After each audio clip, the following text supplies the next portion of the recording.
I found myself spending a lot of time in nature during these past 2 COVID years. I've hiked and prayed.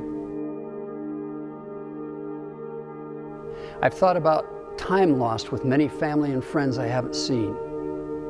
I've thought about the many lives lost and how hard it's been for our pastors to guide virtual congregations through all of this. But the mountains keep bringing me back, helping me feel grounded and connected to God.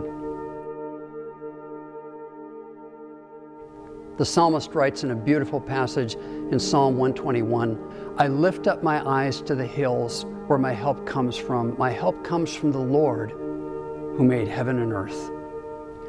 The Bible mentions and talks about mountains more than 500 times. Major biblical events occurred on mountaintops, and Jesus uses mountains as an impactful metaphor.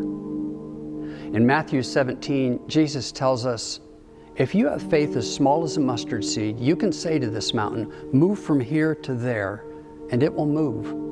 Nothing will be impossible for you."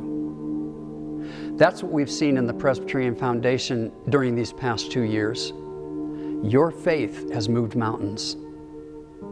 Your gifts to the churches and ministries so far this year have shattered previous records. By the end of October, we at the Foundation have received $119 million for Presbyterian ministries nationally and around the world. And the year's not over. You've given to churches that are reaching out into their communities with groceries in the love of Christ. You've donated funds to border ministries that support immigrants.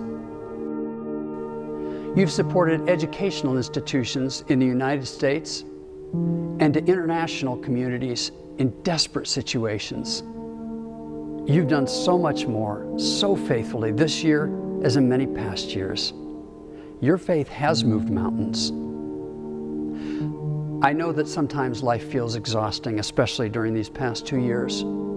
But your faith in Christ and the love you've shown to one another has been a tangible, solid demonstration to all of us at the Foundation that you don't intend to give up. It sometimes feels impossible that we'll ever get past this pandemic. But remember what Jesus told us, nothing is impossible with God. And you are living that hope in your astonishing generosity. So may your Christmas be joyful, may your holidays be bright, and thanks for your faithfulness.